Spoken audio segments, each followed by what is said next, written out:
Alo. Bwana Yesu asifiwe.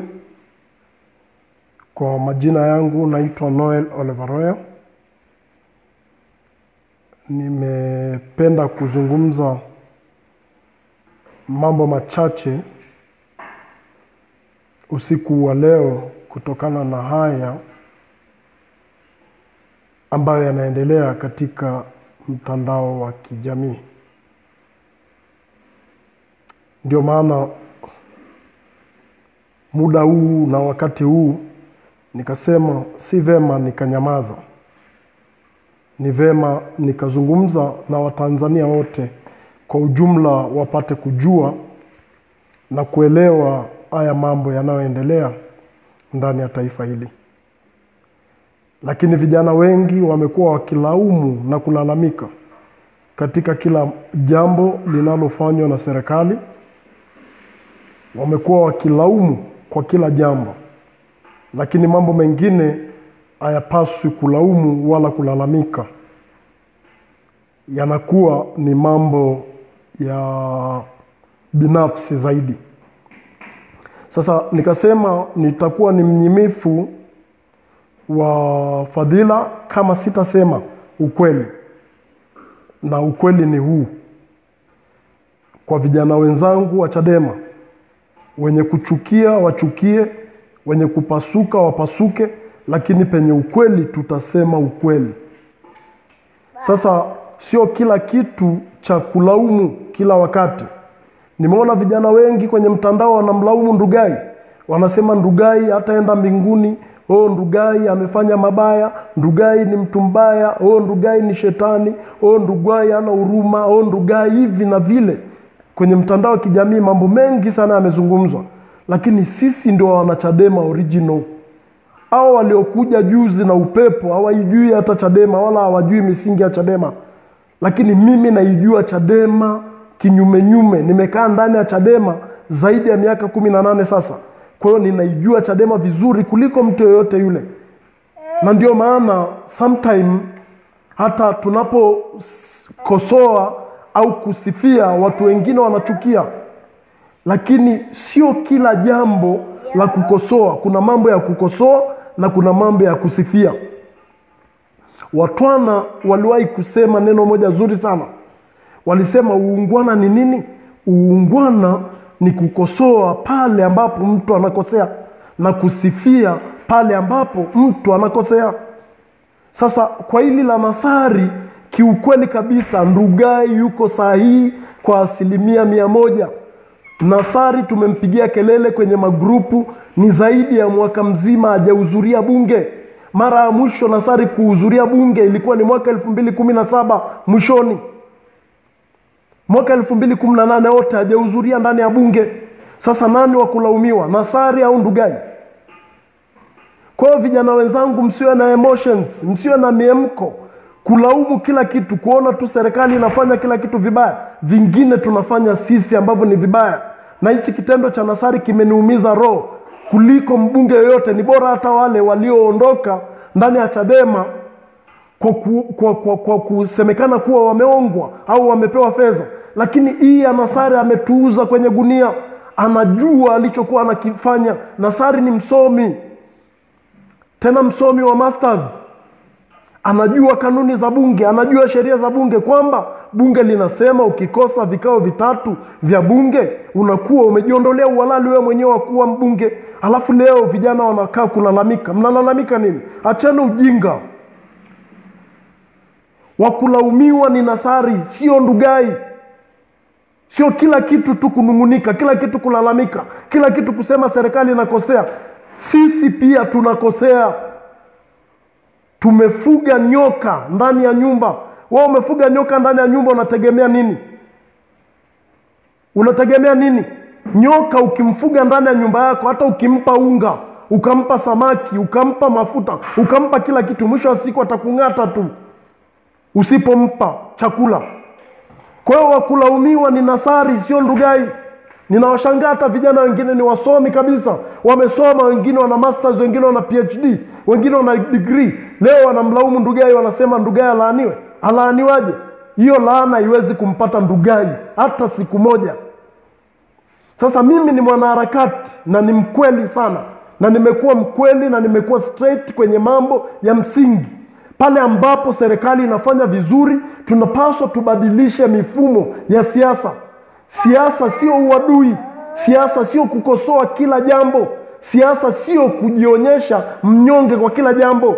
Sisi Wamasai tunafundishwa katika rika zetu, kwanza kujifanya mnyonge kwenye kila kitu ni aibu kwa morani.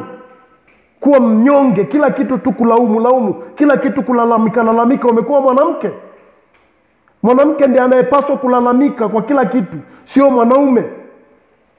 Sasa sometime hao wenyewe wabunge wetu wanatuingiza chaka kwa sababu ya tamaa zao. Na siasa, ni wafundishe leo, siasa ni mchezo wa maslahi. Mtu anaangalia maslahi yake yako upande gani. Leo umeona Chadema jinsi imeyumba kutokana na serikali iliyoko madarakani. Kila mtu anaangalia kesho yake. Sio Nassari tu ataondoka, wataondoka wengi wenye tamaa, lakini wale wenye roho ngumu, wale wenye moyo wa uvumilivu, wale wenye moyo wenye subira, wale wenye kuamini katika mageuzi ndio watakaobaki. Lakini wale wachumia tumbo wote wataondoka, kwa sababu wako ndani ya Chadema kwa sababu ya maslahi yao binafsi. Hawako ndani ya Chadema kwa sababu ya maslahi ya wananchi. Ni wachache sana wenye kuwapigania wananchi, ni wachache sana wenye kupigania maslahi ya wananchi, ni wachache sana wenye kupigania maslahi ya taifa. Lakini asilimia kubwa ni wachumia tumbo tu.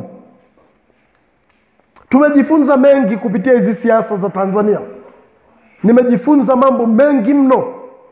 Watu wengi sio wa kweli, watu wengi ni wabinafsi, wanapigania faida zao. Na hata wewe leo kama Noel ukitokea ukasema ukweli, ndio unaonekana msaliti. Lakini wale walionyamaza kimya, ambao ndio wanaotusaliti, wanaonekana wa maana. Lakini mimi ni mkweli,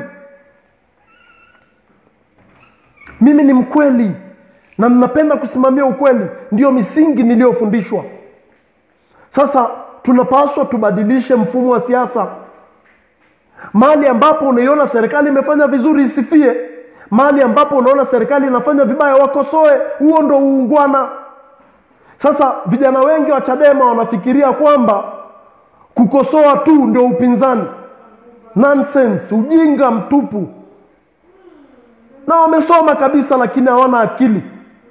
Wanaona kila kitu kukosoa. Tutakosoa mpaka lini? Tutakosoa mpaka lini?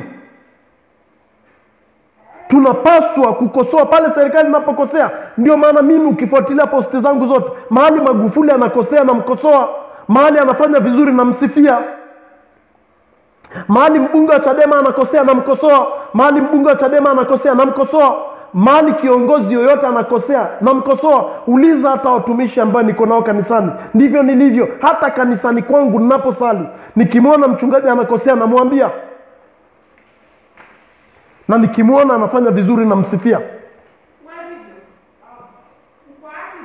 Hiyo ndio siasa. Huo ndio uhalisia wa mambo. Sio kila jambo tukosoe, kila jambo tu tunakosoa. Tutakosoa mpaka lini? Nassari ametukosea adabu. Nassari tumempigania kwa fedha zetu. Nassari tumemsaidia akitoka chuo hana hata shilingi 100. Tukampigania sisi kwa magari yetu, kwa fedha zetu, kwa nguvu zetu, kwa kila kitu chetu. Mimi nimemnadi majukwaa yote Nassari. Hakuna jukwaa ambalo sijamnadi. Alikuwa ajui hata kuongea. Sio Nassari tu, nimemnadi mpaka Lema kwenye majukwaa yote. Wanajua. Nimewanadi kwenye majukwaa na Mungu akawapa bahati wakawa wabunge. Sasa leo wao wanatusaliti. Sisi tunabaki kuilaumu serikali. Sisi tunabaki kutupia lawama serikali. Sasa nyie ambaye ni vijana wenzangu wa Chadema ambao ni wasomi, ambao mnaelewa kabisa siasa jinsi ilivyo, hapa wakulaumiwa ni nani? Ni Nassari au Speaker? Barua yenyewe Nassari aliyoiweka huko kwenye mtandao nimeisoma pale Jamii Forum. Barua ya kitoto, ya kipuuzi, ya kijinga kabisa. Kuna barua ambayo haina sahihi ya mbunge. Kuna barua ambayo haina muhuri. Barua yenyewe haina hata sahihi wala muhuri. Eti anasema nilimtumia Speaker wa bunge. Barua. wakati ameshatuuza siku nyingi. Nassari alishaondoka Chadema siku nyingi. Niwaambie ukweli, Nassari aliondoka Chadema siku nyingi. Hayuko na sisi. Tulikuwa naye tu kimwili, lakini kiroho alikuwa ameshatuacha miaka mingi. Na kama mnakumbuka, fuatilieni posti yangu ya mwaka 2012, niliwaambia Nassari atupo naye. Kwa sababu mimi ni mwanasiasa mkongwe. Nina uwezo mkubwa kisiasa, nina uwezo mkubwa na nina ushawishi mkubwa kisiasa. Hata hapa jimbo la Arusha mjini nina ushawishi mkubwa. Kama mnabisha, fuatilieni jimbo zima la Arusha mjini, ulizeni kila mtu ni nani anayetajwa mbadala wa aliyepo, kama sio Noel Olevaroya. Kwa sababu ninaijua siasa. Sasa leo tunabaki tunanungunika, kulalamika, kila kitu lawama, kwamba tutendewe haki, tunaonewa. Sisi ni wanawake, na sisi tuwaonee kama wanatuonea. Ina maana sisi hatuna nguvu ya kuwaonea wanaotuonea.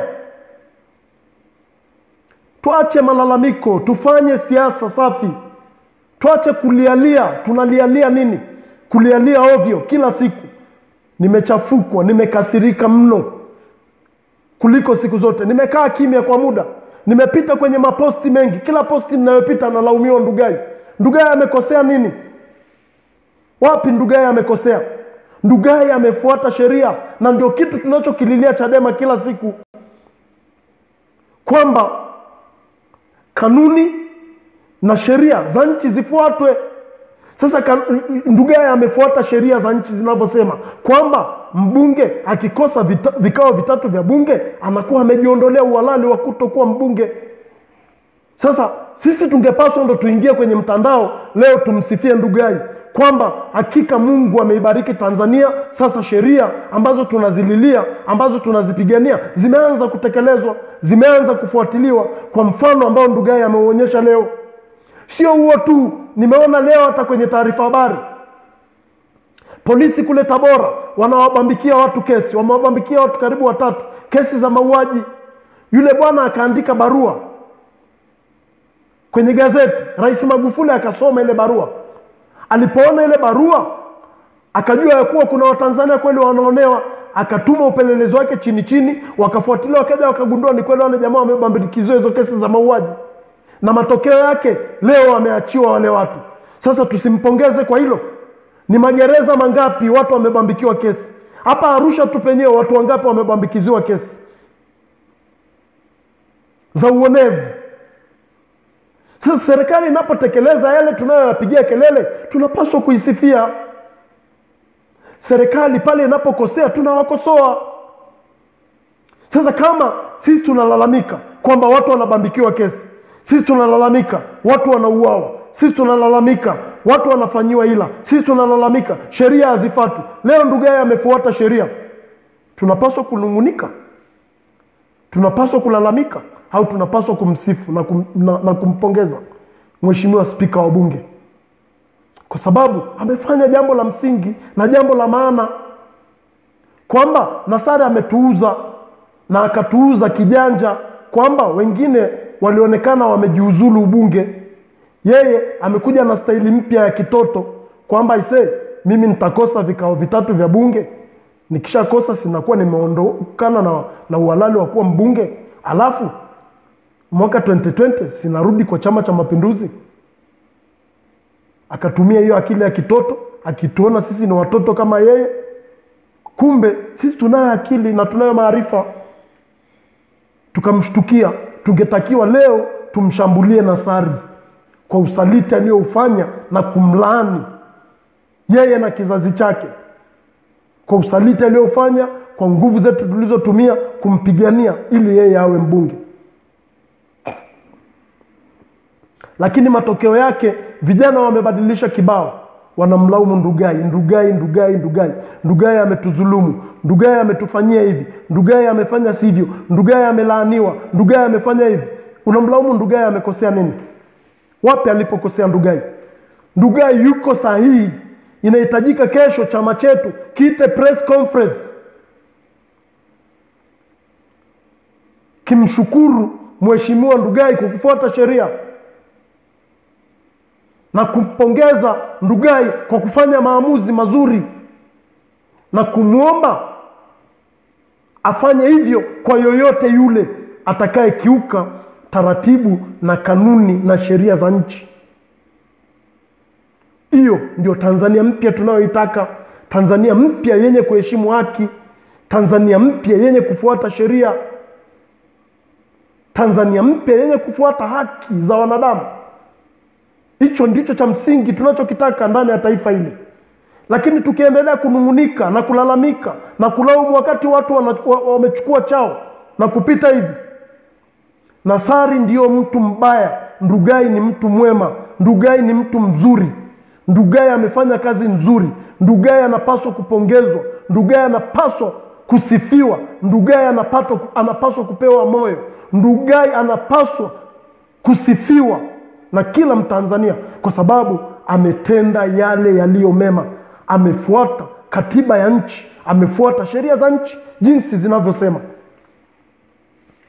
Sasa kwa wale wajinga ambao hawana ufahamu, kwa wale wajinga ambao hawana maarifa, kwa wale wajinga waliozoea kusifia ujinga, kwa wale wajinga waliozoea kusifia kila pumba inayofanyika, kwa wale wajinga ambazo fahamu zao zimefungwa, kwa wale wajinga ambao ni wachumia tumbo, ambao wajitambui wala hawana ufahamu wala maarifa, watamuona Ndugai ni mjinga au watamuona Ndugai amefanya vibaya.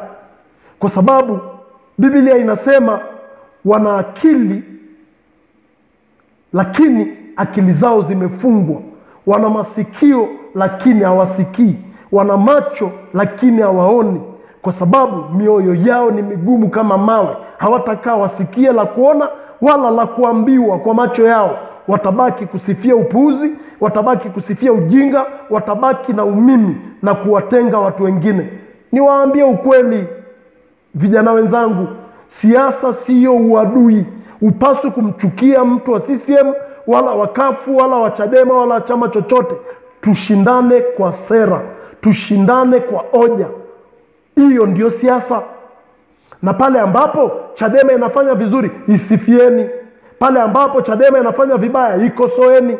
Pale ambapo CCM inafanya vibaya, ikosoeni. Pale ambapo CCM inafanya vizuri, wasifieni. Huo ndio uungwana na hiyo ndio siasa. Sasa hawa vijana wajuzi hawa ambao hawajui hata siasa,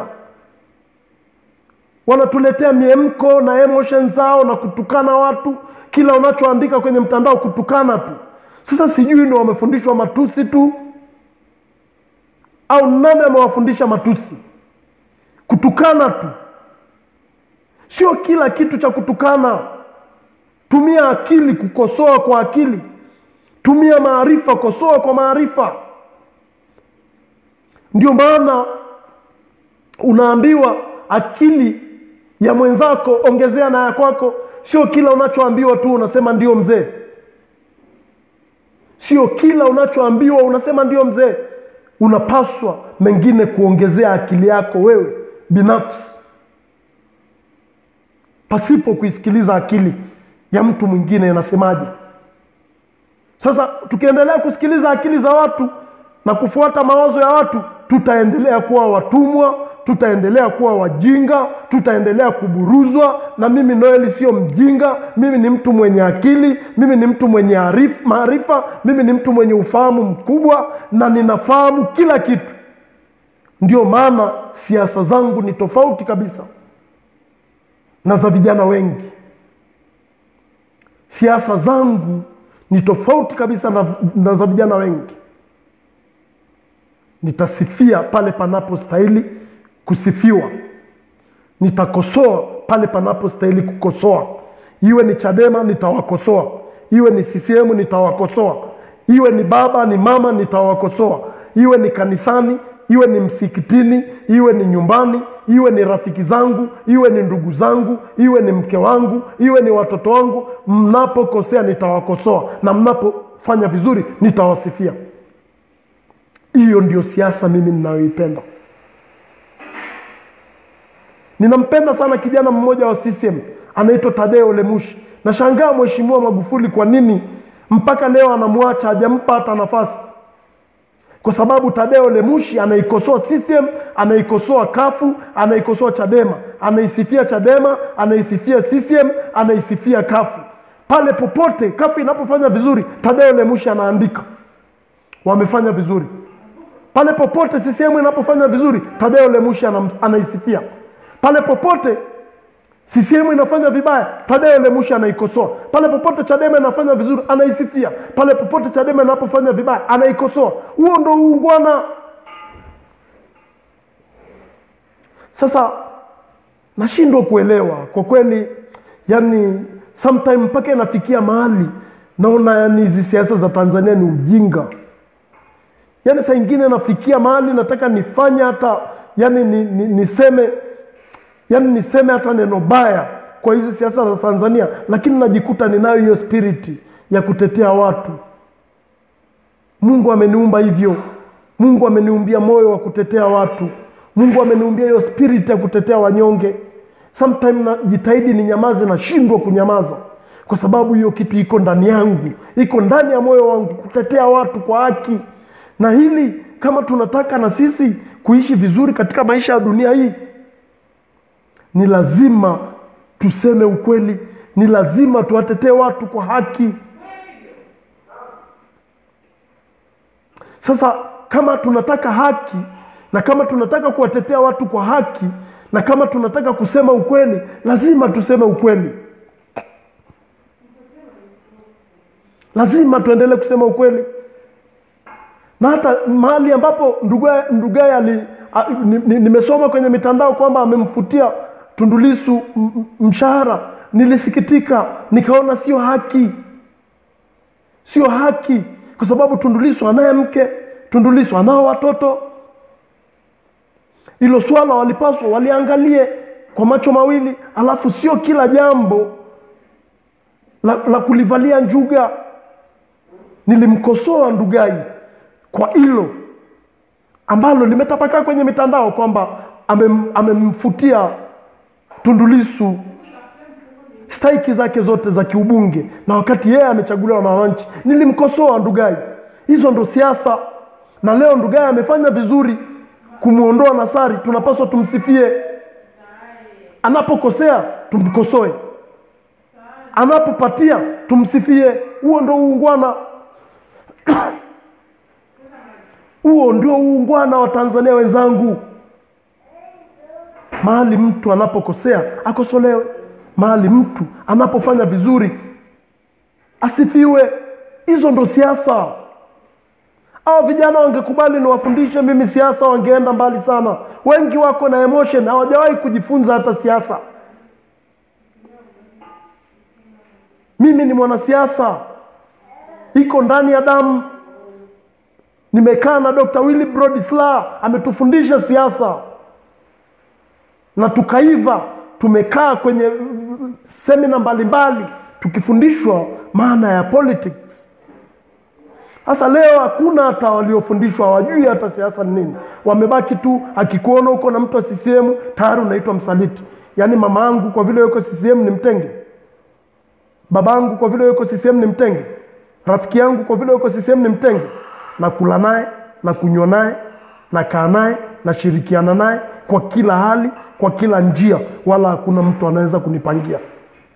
Yaani kama siasa ni hivyo kwamba niwatenge watu wa vyama vingine, niko tayari kuacha hiyo siasa, niendelee kuishi maisha yangu ya kawaida na Watanzania wenzangu, kwa kusaidiana, kwa kushirikiana, kwa kuishi pamoja na umoja. Sisi Watanzania ni wamoja. Siasa zisitutenganishe, siasa zisituwekee uadui. Leo wabunge wetu wanakula na wabunge wa CCM, wabunge wa CCM wanakula na bunge wa Chadema, paka wanazini pamoja. Alafu leo wewe mwananchi wa kawaida unaambiwa uwachukie wana CCM, wakati wao paka kukulana wanakulana. Acheni ujinga. Acheni ujinga vijana wenzangu. Mimi nimeenda Dodoma sio mara moja, nimewakuta wanakula pamoja, wanakunywa pamoja, wanashirikiana kwa kila kitu, mpaka michango ya send off, michango ya harusi, ya misiba, wanachangiana. Alafu wewe unaambiwa mwenzangu na mimi Kabwela, unaambiwa eti usishirikiane na mtu wa CCM. Kuna maisha nje ya siasa, my friend. Kwa hiyo kama kuna rafiki yako yuko CCM na ana mgodi unatoa madini ya Tanzanite, ni mtenge, nisiende kumuomba madini. Hiyo chama inawalisha watoto wangu? Acheni ujinga nyie. Hiyo chama inawalisha watoto wangu? Kuna mtu anawalisha watoto wangu? Kuna mtu anawapa chakula watoto wangu? Kwa hiyo ni mtenge mtu wa CCM, nikose kuomba madini kwenye mgodi wa mtu niuziwe eti kwa vile huyu ni CCM. Asi hawa watu sijui akili wamepeleka. Mbona hawana akili hawa watu? Kuna maisha nje ya siasa. Tunapaswa kushirikiana na watu wote. Haijalishi itikadi za vyama vyao. Tukikutana kwenye majukwaa tunakosoana. Tukikutana kwenye maisha ya mishe kawaida tunaendeleza mishe zetu. Tukikutana kwenye biashara tunapiga biashara. Wewe ni mwana CCM, tunapiga biashara. Wewe ni mwana Chadema, tunapiga biashara. Wewe ni mwana CCM, nikopeshe hela. Wewe ni mwana Chadema, nikopeshe hela. Maisha yanaendelea. Wewe ni mwana Chadema, na msiba, tunaenda kuzika. Wewe ni mwana CCM na msiba, tunaenda kuzika. Unasendefu mdogo wako anaoa, tunakuchangia. Na mimi mdogo wangu anaolewa, mnanichangia. Huo ndio uungwana, na hiyo ndio siasa. Sasa siasa za Tanzania zinaelekea pabaya, kwamba eti tunaambiwa tujitenge na watu. Eti rafiki yako akiwa CCM, eti huyu tayari yuko na mwana CCM, karibia anahamia CCM, umuoni yuko na yule jamaa wa CCM. Huo si ujinga huo? Nonsense. Nonsense. Nonsense. Nonsense. Huo ni ujinga. Na wale wasio na akili ndo wamebaki hivyo, kwamba unapokosoa eti kwamba uko njiani kuondoka. Huo ni ujinga na kutokuwa na akili. Mtaniona hivi hivi nakosoa CCM, na ikosoa Chadema, na kosoa yoyote yule, na mtaniona tu ni mwanaharakati. Niko hivi hivi. Nyie wote mtaondoka, mtaniacha. Mtaniona tu nikikosoa. Sio leo, waulizwa kina Lema, wewe unaongea nini wewe? Ambao unaandika hapa message za kijinga tu ambazo hazina maana. Muulize God bless Lema kwenye vikao vya chama. Waulize wana Chadema wote wanaonijua nikiwa mwenyekiti wa wilaya hii ya Arusha. Waulize ndani ya vikao. Alikuwa Levaroya akisimama, wote wanakuwa kama Piriton, kwa sababu nasimamia haki. Imenyoka kama rula, na nyosha kupita maelezo. Waulize wenye kunijua, wewe umekuja juzi Chadema. Waulize wanaonijua Chadema kuanzia miaka 18 iliyopita. Hao wote kina God bless Lema. Muulize Mbowe. Waulize viongozi wote wa Chadema wa siku nyingi. Wakina Dr. Willy Brodisla. Uliza, watakuambia Ole Varoya ni mtu mwingine kabisa. Waulize wakina Com, tumekaa nao vikao, kina Mrema, kina John Mrema, waulize. Kina Deo Mushi, waulize wakuambie. Marem de Samburu angekuwa haya kuambie. Kina Joseph Selasini, waulize wakuambie Ole Varoya ni nani. Ni mtu mwenye msimamo. Ni mtu ambaye hapendi ujinga wala kuyumbishwa wala uongo. Yaani ukitaka kuelewana na mimi usiseme uongo. Ukisema uongo na kulipua hapo hapo, wala sio baadaye. Sasa kama kusema ukweli ndo kutanifanya au kuniondolea haki ya kuwa mwanachama wa chama chochote kile, si ni bora nisiwe mwanachama hicho chama? Kwani hicho chama kinanisaidia nini? Kinanilisha? Kinanivika? Kinanisaidia nini mimi kwenye maisha yangu? Kwa hiyo ndugu zangu, mimi ninachotaka kusema, kama vijana wenzangu, wanachadema wenzangu, tuache kulalamika. Tukosoe serikali pale inapokosea. Tuwasifie pale wanapofanya vizuri. Tuikosoe Chadema pale wanapokosea. Tuwasifie Chadema pale wanapofanya vizuri. Kwa hili la Nasari, siungane na ninyi. Kwa 100% siungane na ninyi. Nitampinga Nasari mchana na usiku, nitampinga Nasari iwe giza, nitampinga Nasari iwe mwanga, nitampinga Nasari iwe kiangazi, nitampinga Nasari iwe jua, nitampinga Nasari iwe mvua inanyesha, nitampinga Nasari masaa yote, kwamba Nasari wala asije na propaganda yoyote ya kutudanganya. Nasari amecheza dili yake na imefanikiwa. Ndugai yuko sahihi kila alichokifanya. Ndio msimamo wangu mimi kama Noel Ole Varoya. Ndio msimamo wangu, na huo msimamo hakuna atakaobadilisha. Hakuna yeyote atakaobadilisha msimamo wangu. Huo ndio msimamo wangu, kwamba Ndugai amefuata katiba ya nchi, amefuata kanuni za bunge, jinsi zinasema mbunge akikosa vikao vitatu ana haki ya kuendelea kuwa mbunge, au ana sifa ya kuwa mbunge. Na hicho Ndugai alichofanya anapaswa kupongezwa na Tanzania nzima. Amefanya vizuri, yuko sahihi kabisa. Tuache kulialia hapa, tuache kulialia. Sio kila kitu cha kulialia. Nyayo machache nimesema kwa siku ya leo. Mwenye kupasuka apasuke, mwenye kulia alie, mwenye chochote kile atakachoona kuandika ni sawa aandike. Chochote kile atakachoona kwake ni sawa, kwa macho yake, kwa masikio yake na kila kitu, aandike anachoona ni sawa. Mimi niko tayari, nina muscles. Mimi na muscles za kisiasa, rafiki yangu. Hakuna tusi linaloweza kunitishia mimi. Hakuna, my friend, I'm telling you sure. Hakuna tusi linaloweza kunitishia mimi. Hakuna, na kueleza ukweli wa Mungu. Hakuna, nina muscles za kisiasa. Tumeshatukanwa wewe. Wewe umekuja kwenye siasa juzi. Tumetukanwa matusi yote. Wewe umewahi kuhubiria miti na kidawa cha mende? Unakijua kidawa cha mende wewe? Muulize Arnold Kamde. Muulize God bless Lema. Waulize wakina Epi Chale. Waulize wakina Magoma, JR Magoma. Wewe umewahi kuhubiri kuhutubia na kidawa cha mende?